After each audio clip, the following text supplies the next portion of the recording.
Maybe we can stay situated, man. Anyway, what's good with y'all? Got a couple things I'm gonna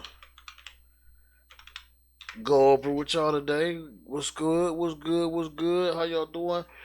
Thank you if y'all watching on the Twitch, man. Today, for some reason, I gotta get some stuff switched around, but it's only on Twitch today. I gotta check my this live is so. All my Twitch people, yo, what's cracking with y'all, man? And you already know the YouTube will be out tomorrow. So just roll with me, man.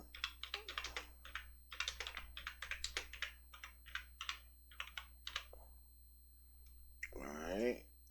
Let's see. We're gonna add. I think this is it.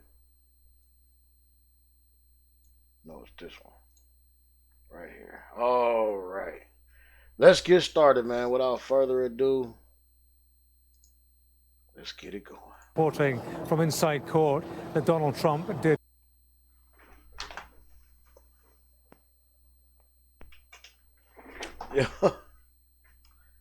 Yo.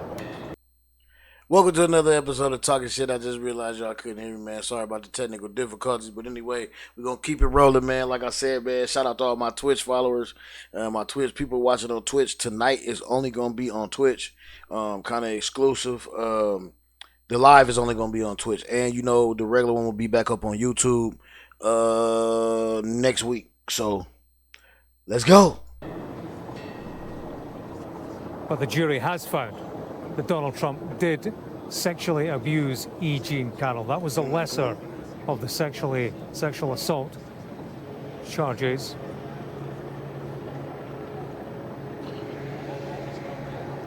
And the jury has awarded E. Jean Carroll $2 million in compensation for that battery claim. So to repeat, the jury has decided that Donald Trump did not rape E. Jean Carroll, but they have decided that he did sexually abuse her. Consequently, they have awarded E. Jean Carroll £2 million in compensation. Now, that's three questions addressed by the jury. There are further questions to be addressed, namely on defamation. Donald Trump accused E. Jean Carroll of lying about this incident. She's been suing him for battery and defamation. We will get to the defamation verdicts very shortly. Indeed. Why don't we just break down, James, exactly, just to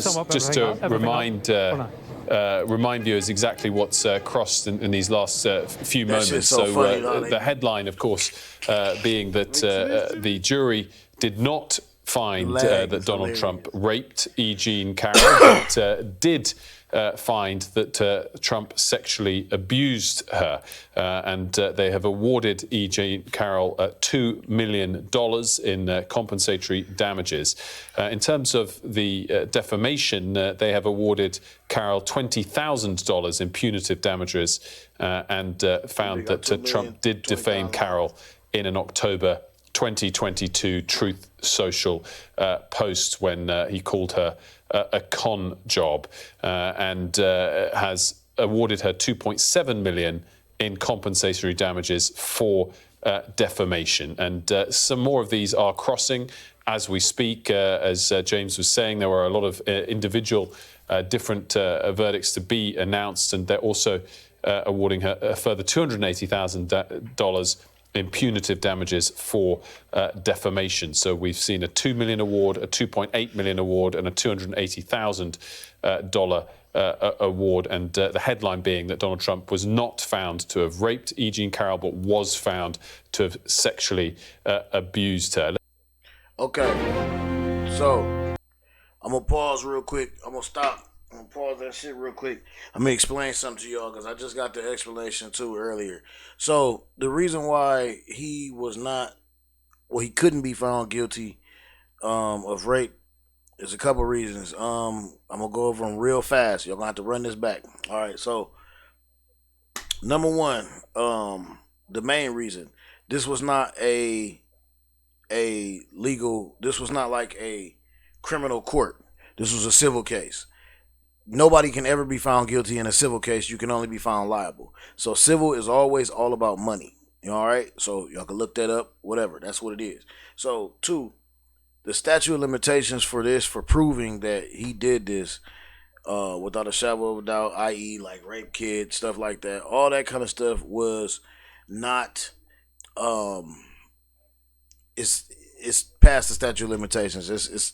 You can't do that 30 years later, 20 years later, whatever. So those are the 2 big main things. The way people word this shit has got people like all tripping, or got people like not really understanding what's going on. But I just broke it down for you. That's kind of what it is.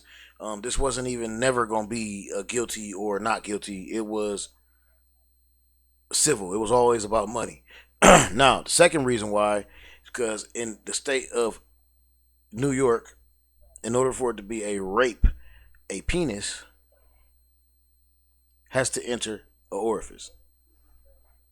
New York, y'all motherfuckers crazy, but I mean, and she said, she got up there and said herself, she don't know if it was his penis, but she know his fingers made contact and touched. So, you know, her cooter snatch. You know what I'm saying? So this whole shit is really just about bringing him down in the first place too. But at the same time, people gonna come out and get the shit that they deserve. Like, I guess, you know, hey, he did what he did. You know what I'm saying? But at the same time, people are trying to stop him from getting this presidency. But what has happened, what I also heard too, is that there are people on the other side that say that they will vote for him 2 times now if they could. That was quoted. So I didn't say it. Somebody actually said that. They will vote for him 2 times. I don't even know the name. It's quoted. You can go look that shit up. Crazy shit. But anyway, that shit nuts as hell, man. I think all this shit is bullshit and crazy, man. Anyway, in the first place, but whatever, man. I guess we got some lost. We must commit ourselves to unconditional victory against them. There's lots of buzz over Rudy Giuliani's impassioned speech at the Republican National Convention. There's no black America. There's no white America. There is just America. Now look what we've uncovered. It's Giuliani showing his softer side dressed in drag in a comedy skit with Donald Trump. You know, you're really beautiful. The spoof was filmed 16 years ago when Giuliani was mayor of New York for a charity dinner, so it was all in good fun. Oh, you dirty boy, you.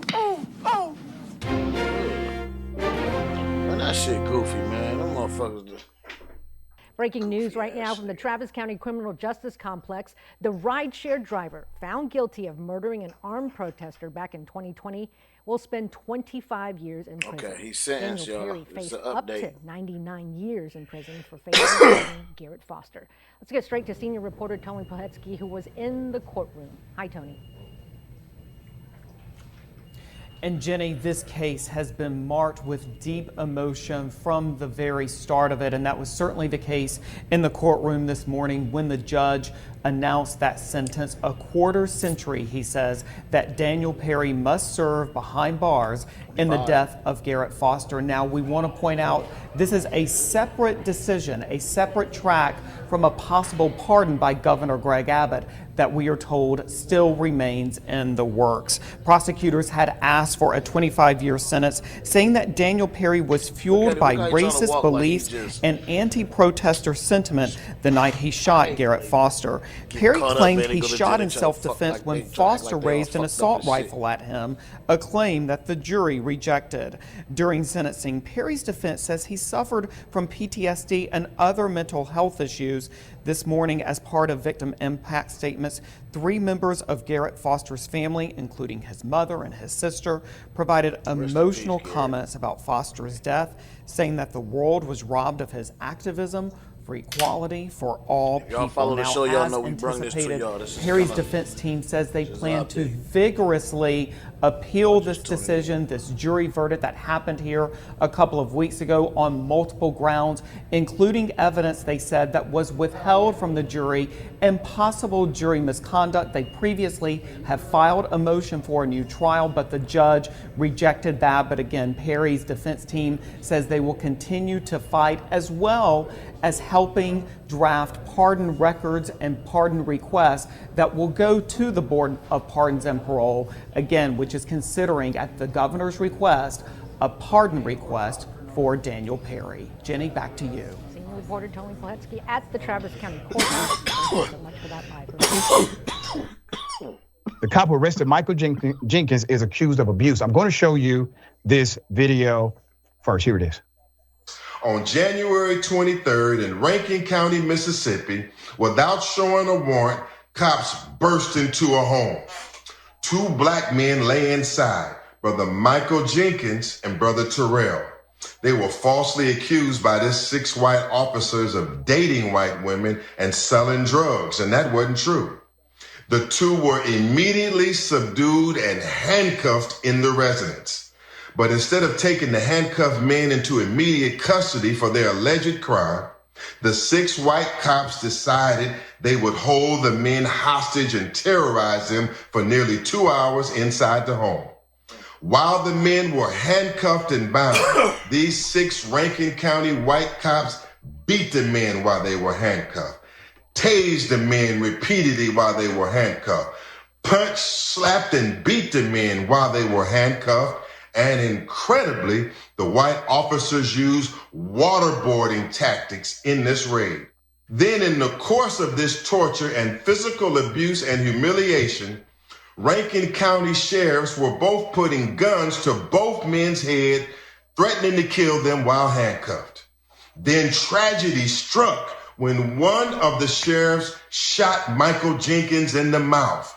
Yes, the cop shot Michael in his mouth, almost killing him, causing him life-threatening injuries, and Michael is in ICU and had to have his tongue removed from his mouth.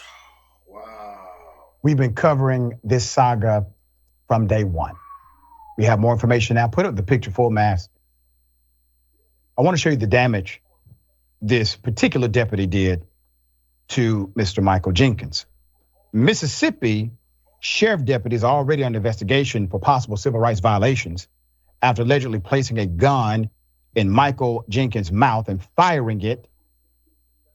These officers are now also accused of sexual abuse, sexually assaulting him and his friend, Eddie Terrell Parker, during the interrogation.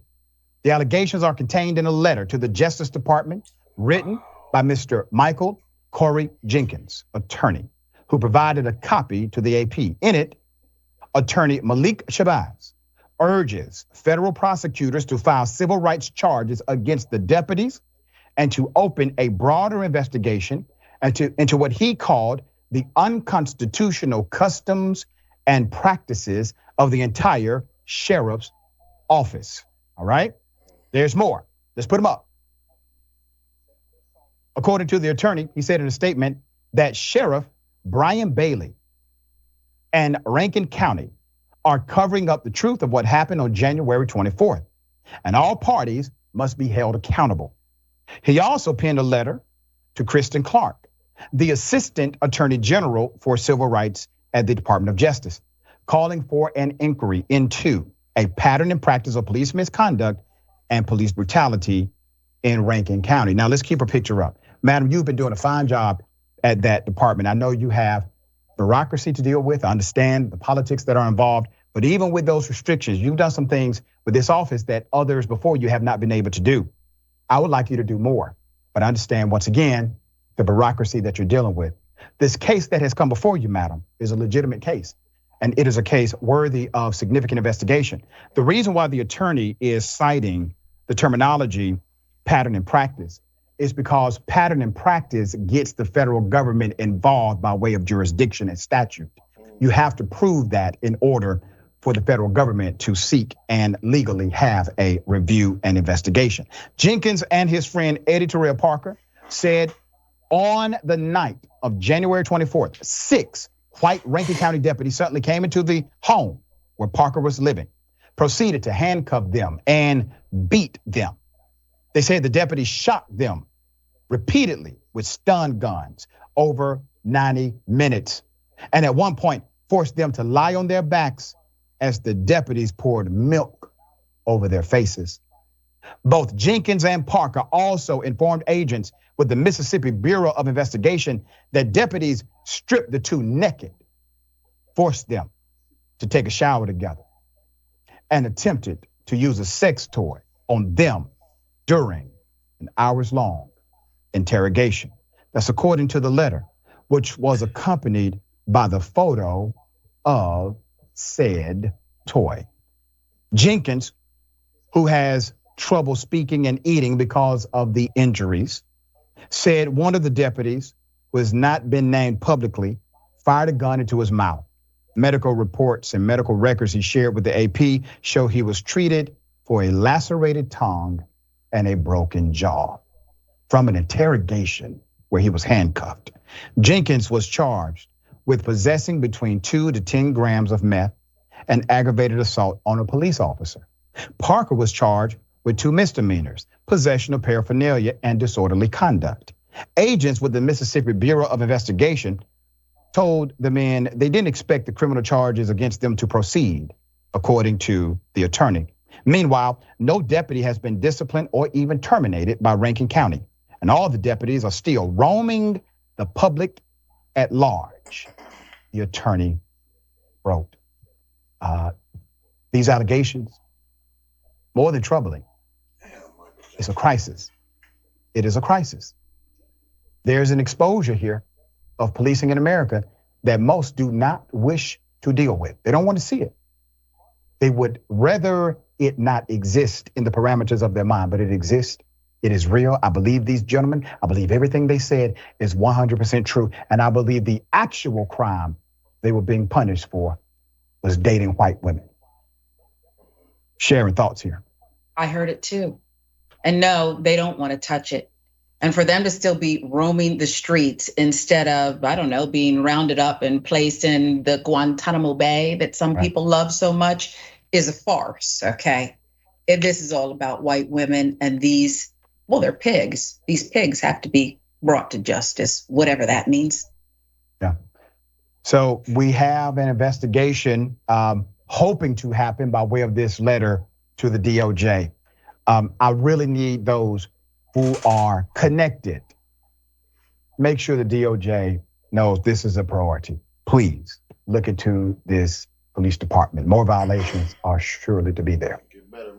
The Detroit Pistons, the latest NBA team accused of sexual harassment. Good morning. Thanks for being with us on this Thursday. I'm Mimi Lang. And I'm Dina Santafanti. We do begin with that breaking news involving the Detroit Pistons. In October, they suspended their assistant general manager for alleged misconduct with a female employee. Last night, we learned Rob Murphy has been fired. And now, in a Fox 2 exclusive, we're hearing from that former employee who says it was far worse than misconduct. It was sexual harassment and assault.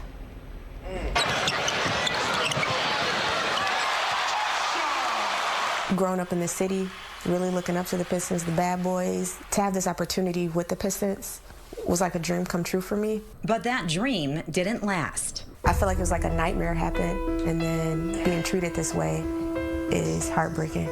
I can't even watch basketball. Because for her, basketball is now synonymous with sexual harassment and assault.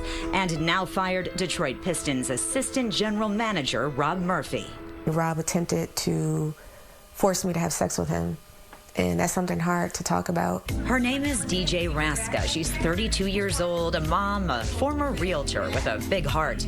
In fact, we first met her back in 2019 when she was collecting prom dresses for girls who couldn't afford to buy their own. We just want to help any girl in any neighborhood, any high school, you know, who needs a prom dress. She went on to become a project manager representing local rappers and actors and athletes. I came across the Pistons when I wanted to have one of my players who I was managing try out for the G League team. Through a mutual friend, she reached out to Rob Murphy with the Pistons via Instagram. He was the president and general manager of the Motor City Cruise, a former coach at EMU, a star athlete at Mumford High, an incredibly successful guy from humble beginnings in the D. They struck up an instant friendship. He was just like, you know, come in, come check it out. Once we did that, he said, hey, you know, you seem pretty together. You know, I'm looking, we have an executive assistant position here for the G League. Is that something that you may be interested in?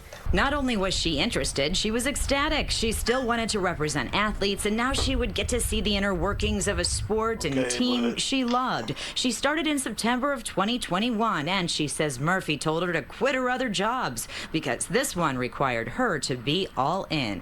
I felt like this person believed in me. But instead of booking flights or answering emails or setting up meetings, this executive assistant says she became Rob Murphy's personal assistant, assigned to pick up his teenage son every day from school. To make it my full responsibility and my only responsibility, that's a 45-minute drive every day of, dropping someone else's child off, being responsible for a teenager that I wasn't ready to be responsible for. Raska, a single mom with a child of her own, says she was put in charge of her boss's son. When Murphy was out of town on scouting trips, he asked her to stay at his house. I actually cared about this kid.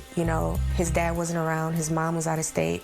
And so to be there with him so he wouldn't be there alone was a huge deal. You might be asking why she stayed. Well, because she had a family of her own to support. Because I did give my other positions away, my other careers away. I have to support my daughter, and I have to keep this roof over our heads. So if what you want me to do is to pick up your son and take care of your son, and I'm gonna do it. But Raska says she felt humiliated. It was just kind of like I was turned into a personal assistant nanny. And I was also called at one point, a couple times, the driver by his son and his son's friends. But they weren't the only ones insulting Raska. She says Rob Murphy was likable and supportive, giving career advice one day and belittling her the next. He made statements, not only to myself, but to another colleague about me, that HR didn't want me there. Nobody wanted me there. My job was gonna be given to a person who had a higher education than I did. That HR thought I was ghetto, and that without him I wouldn't have the position. Raska says she felt isolated. The one and only time Human Resources had ever approached her about anything was to admonish her for her outfit. I was told, quote, "You look like you're going to a club," by HR. "You look like you're about to go clubbing." Raska says she knew she couldn't go to Human Resources with her concerns about Murphy. It was definitely the verbal first, and then it led to the physical. Some of the physical happening right at the practice facility, sometimes at his house. He grabbed right in front of my daughter, grabbed my breast area and grabbed my crotch area and said, "This is gonna be mine one day." Even then, she says she couldn't tell HR. My main concern and fear that I would be fired, without a doubt, fired and silenced. Because what was happening, Raska says, was way worse than she could have imagined. Remember, she was assigned to stay overnight while Murphy was out of town. He came home at a time where he said he was going to be out of town, and things had escalated into a space where I was extremely uncomfortable. We were standing there in the doorway of his office, and he grabbed me and he kissed me in the mouth, and he was like, "Hey, do you want to sneak downstairs?" And I'm just like, "No, I'm okay. I'm good. Like, Rob, definitely don't want to do that." And he was like, "I want to put a baby inside of you." Raska says she locked herself in another bedroom and left early the next day and repeatedly told Murphy she wasn't interested. Still, she was assigned to stay with his son, and again, he showed up unexpected. He tried to force me to engage in sex with him at his house, and it was forceful, and it was to the point where I had to gain my strength mentally, emotionally, and physically to get myself out of that situation. Raska says she told him she was on her period, that she didn't want this. He's just like, "You just think too much, you just need to let stuff happen. This isn't a big deal. Sex is sex, all these things." I'm just thinking in my head, like, what just happened to me? I remember getting in my car and pulling away and just tears coming down my eyes, like, again. Raska says she confided in other co-workers because she didn't want it to happen to them. One in particular urged her to speak up. We were both in tears talking about it. She was like, "DJ, you have to say something.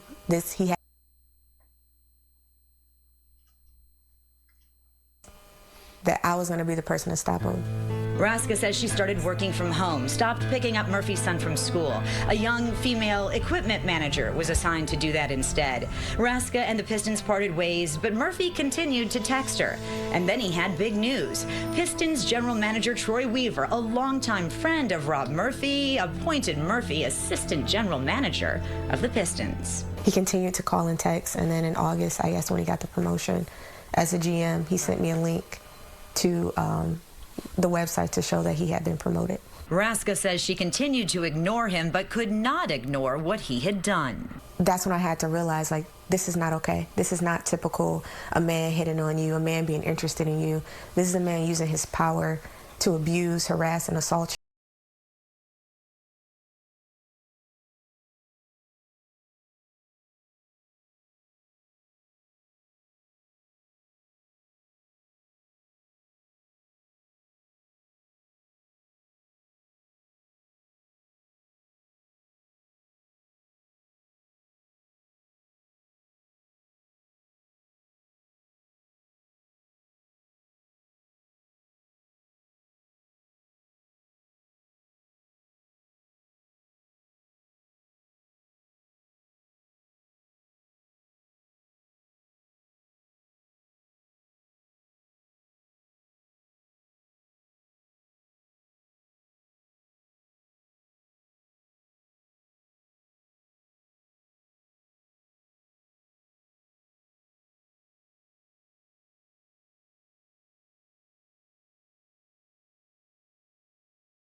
Too many allegations of sexual harassment. They are now filing a civil suit in Wayne County against Murphy and the Pistons organization, alleging sexual harassment and retaliation, as well as assault and battery. They've also filed another complaint with the Equal Employment Opportunity Commission, now under investigation that could lead to a case in federal court. Silence is not an option. It's not for me. It shouldn't be for any other woman. Women before me, women that come after me, I have a daughter. Silence is not an option. I really want justice. This is my chance to voice the truth my way and to be heard and take my power back. Man. Last that night. shit Wow. fucked up. What a great job on that story, really laying out what happened. And brave of her to share the story. Very brave of her. She did not want to have to do this. Prince George's County Police have released photos of 3 very young suspects who they say forced their way right into a school bus Monday to try and kill a middle schooler. That gun jammed, though, police said, and then the boys ran. So tonight there's a lookout for those boys and a whole lot of fear. Scott Broom is in Oxon Hill, where this happened on Monday, to tell us more. Scott? Well, a measure of the anxiety tonight behind us here. We have Prince George's County Police at this intersection here to protect kids as they get off school buses late this afternoon. The incident we're talking about happened Monday as a school bus pulled up here at Sutler Drive and Iverson Street, and that's when these 3 kids pushed their way on board with a pistol in hand. Tonight, Prince George's County Police here to protect kids as they get off the bus, as pictures of 3 juveniles were released by authorities. The boys boarding that school bus Monday and pushing past the bus driver and an aide on board. One juvenile carrying a semi-automatic pistol. According to police, the gunman put the gun to the chest of a middle schooler and repeatedly tried to shoot, but the gun was jammed. So the gunman used it to beat the victim, who survived with cuts and bruises.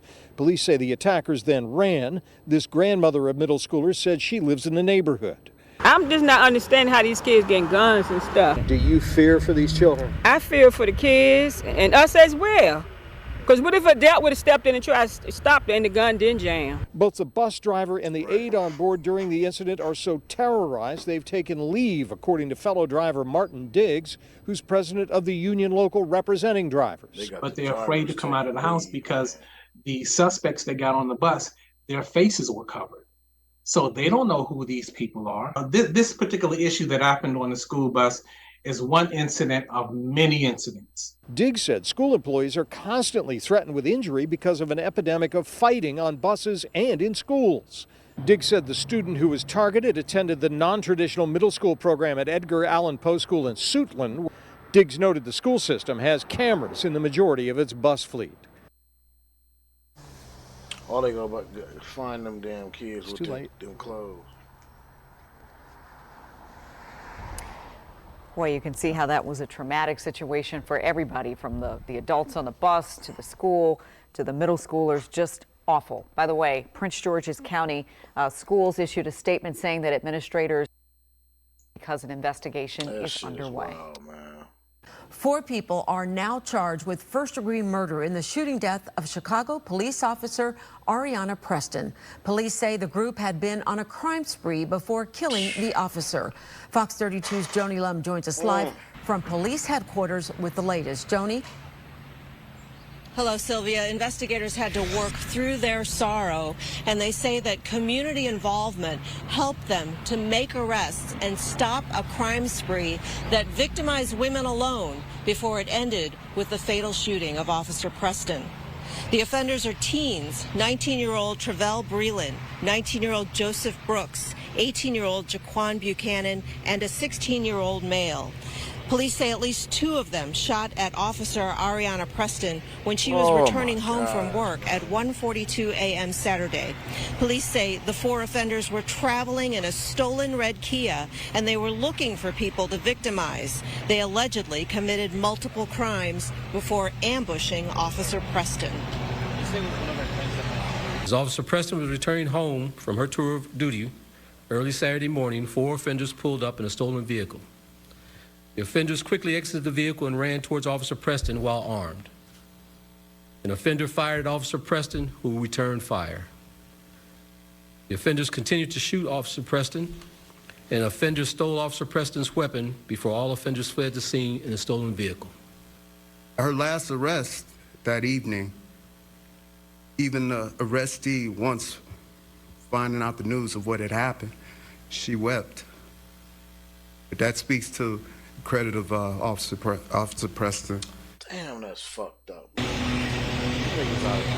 Commander Pendarvis says that the charges put police on a path to heal from the loss of this star officer if they can ever get over their grief. The officer's weapon was stolen. It has not been recovered. That stolen car was set on fire, and those 4 offenders are going to be in bond court at this hour. Reporting live at police headquarters, I'm Joni Lum. Back to you. All right. New at 11, the search is on for the suspect in a triple shooting in Detroit's west side. The shooting left 1 person dead. The gunman is still at large. Police say he is armed and dangerous. Detroit wild this all too, happened at a mobile gas station at West McNichols Road and Alpine Street. Jacqueline Francis has the update from the chief. We're told the whole thing started over a $3 refund. The gunman was inside the gas station arguing with the cashier before he pulled out his weapon and shot 3 innocent bystanders. Detroit police want your help finding this man. He's accused of shooting 3 people, killing 1 at a gas station on McNichols around 3 Saturday morning. The suspect, seen here, had been fighting with the cashier. It appears to be over a refund or some type of a very small dollar amount, approximately $3 they were arguing about. The suspect took out his anger on 3 innocent bystanders. The cashier was not shot. Tragic, ridiculous, unnecessary situation. 3 patrons at 3 a.m. in a store, and something like this happens. It's just unacceptable. Police infiltrated the gas station looking for leads, releasing this photo of the suspect's vehicle along with his picture. They're asking for the community's help in tracking him down. He is considered armed and dangerous. We have units on the street looking for him as we speak.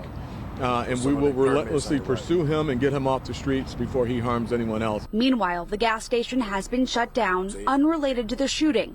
The chief said they discovered the business was operating without a license. The main focus, finding this man. And that's what happened when we get together and we get that community. Just in from police tonight, there is a $1,000 cash reward for any information that moves this case forward. You can submit tips anonymously at Rewards TV.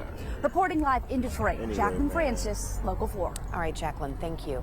Like I say, man, that's what happened when we get together. The way New Era did, they got together and they shut that gas station down once they found out that they licenses and all that stuff was over, man. But man, wasn't too much to say about today's episode. Tonight's episode was pretty was pretty crazy.